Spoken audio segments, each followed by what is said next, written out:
Hello मेरे प्यारे बच्चों, स्वागत है आप सभी का स्पेस स्टडी क्लासेस के एक और बेहतर वीडियो पर। बच्चों हम लोग पढ़ने वाले हैं क्लास 12 केमिस्ट्री के बारे में। केमिस्ट्री के 8 सबसे महत्वपूर्ण जो टिप्पणी आपके बोर्ड एग्जाम में आती है, और ऐसी टिप्पणी जो अगर आप लोग प्रीवियस ईयर क्वेश्चन पेपर उठा के देख लेना तो वहां पर आपको किसी ना किसी बोर्ड एग्जाम में मिल जाएंगे। यानी कि हर साल बोर्ड एग्जाम में आने वाली 8 सबसे महत्वपूर्ण टिप्पणी जो आपके बोर्ड एग्जाम 2024 के लिए सबसे ज्यादा इंपॉर्टेंट रहने वाली है। तो बच्चों हमारी इसमें पहली टिप्पणी जो है वो है मोलरता को लेकर, क्योंकि आपसे बोर्ड एग्जाम में क्वेश्चन पूछा जाता है कि मोलरता पर टिप्पणी कीजिए, मोलरता क्या होती है, क्योंकि इनसे रिलेटेड हमें क्वेश्चन बोर्ड एग्जाम में देखने को जरूर मिलते हैं। अगर क्वेश्चन नहीं आता तो न्यूमेरिकल तो मिलते हैं। ठीक है, देखिए बच्चों, मोलरता को इंग्लिश में मोलरिटी कहते हैं। ये होता क्या है, सबसे पहले इसकी परिभाषा समझिए, फिर इसका सूत्र समझिए, क्योंकि टिप्पणी में आपको पूरा लिखना रहता है और 1 नंबर में तो आता ही आता है। ठीक है, अगर टिप्पणी आएगी तो 1 नंबर में ही आएगा। ठीक है, और 2 में भी आ सकता है, 3 में भी आ सकता है, जैसा क्वेश्चन आता है उस हिसाब से आपको इसके नंबर मिलेंगे। ठीक है, तो देखिए बच्चों, अगर हम बात करें मोलरता की तो देखिए 1 लीटर बिलियन में घुले बिले के मोलों की संख्या, 1 लीटर जो बिलियन होगा उसमें घुले हुए मोलों की संख्या को उस बिलियन की मोलरता कहते हैं। इसे एम से प्रदर्शित करते हैं, मोलरता कहते हैं। इसे एम से प्रदर्शित करते हैं, या मोलरता यानी कि शॉर्टकट में आप एम लिख के कह सकते हैं, मोलरता कहते हैं। क्या होता है, 1 लीटर का कोई बिलियन है, उसमें घुले हुए जो बिले के मोल होते हैं, उन बिले के मोलों की संख्या को उस बिलियन की मोलरता कहते हैं। हमारा अगर कोई भी बिलियन है उसमें 2 चीजें होती हैं, एक तो बिले होता है, दूसरा हमारा बिलायक होता है, तो हमारा एक बिलियन बनता है। तो उस बिलियन में क्या होता है, घुले हुए बिले के मोलों की संख्या को उस बिलियन की मोलरता कहते हैं। अगर मोलरता का एक साधारण सा सूत्र हम बात करें तो मोलरता का सूत्र, मोलरता इक्वल टू होती है बिले के मोल हो जाएंगे, जो भी हमारा बिले है उसके मोल हो जाएंगे, अपॉन में क्या होता है, बिलियन का जो आयतन होता है वो आपका लीटर में होना चाहिए। ठीक है, अब आपको बिले के मोल निकालने कैसे रहेंगे, तो बिले के मोल निकालने के लिए बिले का जो भार दिया रहेगा कितने ग्राम है, अपन उसका अणुभार, यानी कि जो भी बिले दिया रहेगा उसका अणुभार लिखना पड़ेगा। तो आप इसके बिले के मोल निकाल देंगे, और जो भी आयतन दिया रहेगा उसको आपको लीटर में कर लेना, क्योंकि कभी कभी आयतन जो है ml में दिया रहता है। समझ में आ गया, तो ये आपकी मोलरता रही। अगला बच्चों आता है मोल अंश या फिर मोल प्रभाज, मोल फ्रैक्शन। ठीक है, देखिए मोल अंश का है या फिर मोल प्रभाज के बात एक ही है। ठीक है, होता क्या है, किसी बिलियन में उपस्थित या कहें हम बिलियन में उपस्थित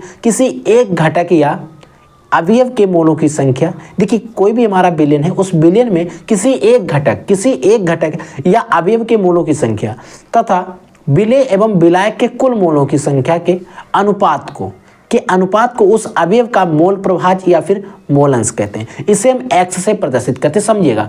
हमारा इसके कहने का मतलब है, एक हमारे पास बिलियन है, उसमें किसी एक घटक या किसी एक अवयव के मोलों की संख्या तथा उस बिलियन में कुल मोलों की संख्या, या फिर हम कहें बिले और बिलायक के कुल मोलों की संख्या, उसके अनुपात को उस बिलियन का मोल प्रभाज या उस अवयव का मोल प्रभाज हम कहते हैं। इसे x से प्रदर्शित करते हैं। मान लिया हमने, माना किसी एक बिलियन में बिले के Na मोल हैं तथा बिलायक के Nv मोल हैं। इतने मोल, यानी कि बिले जो है उसके Na मोल हैं और जो बिलायक है उसके Nv मोल उपस्थित। तब हम अगर बिले का मोल अंश या फिर मोल प्रभाज हमसे पूछा जाए तो x इक्वल टू क्या होगा, हम सबसे पहले उस घटक या अवयव के लिखेंगे, प्लस हम लिखेंगे कुल बिलियन के मोलों के अनुपात को, यानी कि कुल, यानी कि Na का भी लिखेंगे, Nv का लिखेंगे। Nv क्या है बच्चों, हमारा विलायक है। अगर बच्चों बिलायक के मोल वो पूछ लेता है तो हम क्या करेंगे, सबसे पहले ऊपर बिलायक के लिख लेंगे, फिर नीचे बिले और विलायक दोनों के लिखेंगे। अब पूछता चाहे बिले और विलायक का है तो ऊपर आपको वो लिखना है जिसके पूछता है, अपोन में आपको बिले और बिलायक यानी कि बिलियन के कुल मोल जरूर लिखना है। समझ में आ गया, तो इस तरीके से आपको इसको बिलियन का मोल अंश या फिर मोल प्रभाज को समझना है। ठीक है, अगला टॉपिक देखिए। अगली टिप्पणी है बच्चों विद्युत लेपन को लेकर। क्या होता है, कभी कभी बोर्ड एग्जाम में पूछ लिया जाता है कि विद्युत लेपन पर टिप्पणी कीजिए। विद्युत लेपन क्या होता है, देखिए विद्युत अपघट्ट द्वारा एक धातु पर दूसरी धातु की परत चढ़ाने की प्रक्रिया को विद्युत लेपन कहते हैं। यानी कि विद्युत जो अपघट्ट होता है, उस विद्युत अपघट्ट के द्वारा एक धातु पर दूसरी धातु की पतली जो परत होती है, उस पतली परत चढ़ाने की जो प्रक्रिया होती है, उस प्रक्रिया को ही हम विद्युत लेपन कहते हैं। जैसे बच्चों अगर एग्जाम्पल या उदाहरण की बात करें तो कापर धातु पर जिंक की पतली परत चढ़ाना। जो कापर की कुछ धातुएं होती हैं उन पर जिंक की पतली परत चढ़ा दी जाती है। आप लोग देखते हैं कभी कभी आप कड़ा वगैरह कुछ लेने जाते हैं, मार्केट वगैरह में, मेले वगैरह में जाते हैं, तो वहां पर सोने जैसे कड़े दिखते हैं, लेकिन बाद में वो काले निकलते हैं। तो उन पर क्या होती है, एक परत चढ़ी रहती है। ठीक है, अगला बच्चों है मोलर चालकता। क्या होती है, मोलर चालकता भी हमसे बोर्ड एग्जाम में पूछी जाती है कि मोलर चालकता पर टिप्पणी कीजिए। देखिए क्या होता है किसी विद्युत अपघट्य पदार्थ के, कोई भी विद्युत अपघट्य पदार्थ है उसके 1 मोल द्वारा उपलब्ध कराए गए आयनों की चालकता, उस यानी कि जो भी हमारा विद्युत अपघट्य है उस पदार्थ के 1 मोल के द्वारा, किसके 1 मोल के द्वारा उपलब्ध कराए गए आयनों की चालकता को हम मोलर चालकता कहते हैं। इसे बच्चों लैम्डा m से प्रदर्शित करते हैं। इसका सूत्र होता है लैम्डा m = x × में 100/c। ठीक है, अब इसमें क्या होता है, एक साधारण सूत्र दिया गया, इससे रिलेटेड हम कई सारे सूत्र बना सकते हैं। ठीक है, अगला बच्चों हमारा जो है कि पेप्टाइड बंध क्या होते हैं, पेप्टाइड बंध पर हमें टिप्पणी करना है। क्या होते हैं समझिए ध्यान से।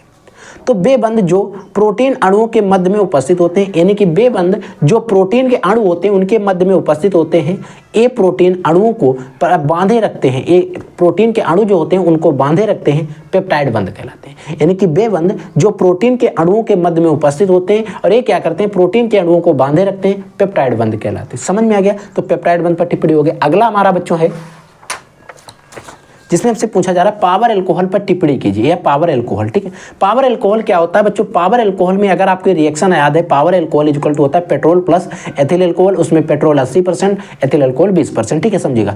पेट्रोल तथा एथिल अल्कोहल के मिश्रण को, पेट्रोल तथा एथिल अल्कोहल के मिश्रण को पावर अल्कोहल कहते हैं। ठीक है, पावर अल्कोहल में 80% पेट्रोल तथा 20% एथिल अल्कोहल उपस्थित होता है। अगर आपको रिएक्शन जो है वो याद है तो आप आसानी से इसकी परिभाषा भी लिख सकते हो। ठीक है, अगला बच्चों पाइनाफ परीक्षण। पाइनाफ परीक्षण क्या होता है, पाइनाफ परीक्षण पर टिप्पणी कीजिए। देखिए, फ्रक्टोज के जलीय विलयन में, जो हमारा फ्रक्टोज होता है उसके जलीय विलयन में अमोनियम माल्विडेट की कुछ बूंदें एसिटिक अम्ल की उपस्थिति में मिलाकर गर्म करते हैं। क्या करते हैं, फ्रक्टोज का कोई जलीय विलयन है उसमें क्या करते हैं, अमोनियम माल्विडेट की कुछ बूंदें एसिटिक अम्ल की उपस्थिति में मिलाकर हम उनको गर्म करते हैं तो नीला रंग उत्पन्न होता है। यह परीक्षण हमारा पाइनाफ परीक्षण कहलाता है। कैसा रंग उत्पन्न होता है, नीला रंग। अगला बच्चों हमारा लास्ट जो हमारी टिप्पणी है उसमें आता है लिपिड्स पर टिप्पणी कीजिए। तो लिपिड्स क्या होते हैं, लिपिड्स वे तेल और वसा होते हैं जो जंतुओं एवं वनस्पतियों से प्राप्त होते हैं। वे तेल और वसा जो जंतुओं एवं वनस्पतियों से प्राप्त होते हैं उन्हें हम लिपिड वर्ग के अंतर्गत रखा जाता है, लिपिड्स कहलाते हैं, ऐसा भी आप कह सकते हैं। लिपिड जो होते हैं जल में विलेय होते हैं, जल में विलेय कार्बनिक पदार्थ हैं। जो लिपिड होते हैं जल में अविलेय होते हैं, अविलेय होते हैं, इनसोल्युबल होते हैं, यानी कि घुलते नहीं है। ठीक है, तो जो जल में लिपिड्स होते हैं वो जल में तो नहीं घुलते हैं। जो निम्न ध्रुवण के कार्बनिक विलायक, जैसे कुछ ध्रुवण निम्न ध्रुवण के यानी कुछ जो कार्बनिक विलायक हैं जैसे ईथर हो गया, क्लोरोफॉर्म, इनमें क्या होते हैं, घुल जाते हैं। जो हमारे लिपिड्स होते हैं यानी कि इनमें क्या होते हैं, विलेय हो जाते हैं, सोल्युबल होते हैं। लेकिन जो हमारा जल होता है इनमें इनसोल्युबल यानी कि जल में अघुलनीय होते हैं। ठीक है, समझ में आ गया। तो ये थे हमने 8 आपको जो टिप्पणी इंपॉर्टेंट थी वो मैंने आपको पढ़ा दी। इन सभी टिप्पणियों को तैयार कर लीजिए, एक एक टिप्पणी को आपको पढ़कर जाना है क्योंकि अब आपको रिवीजन में समय नहीं लेना, आपको रिवीजन पूरा करना है, हर एक टॉपिक का रिवीजन करना है। और मैं आपको पूरी कोशिश करूंगा कि आपका हर एक टॉपिक का रिवीजन करा दिया जाए जो भी आपके पास समय बचा है। ठीक है बच्चों, तो आप लोग पढ़ते रहिए, आगे बढ़ते रहिए। अगर आपके मन में कोई डाउट, कोई भी क्वेश्चन है तो वीडियो के कमेंट सेक्शन में कमेंट करके हमसे जरूर पूछिएगा। ठीक है बच्चों।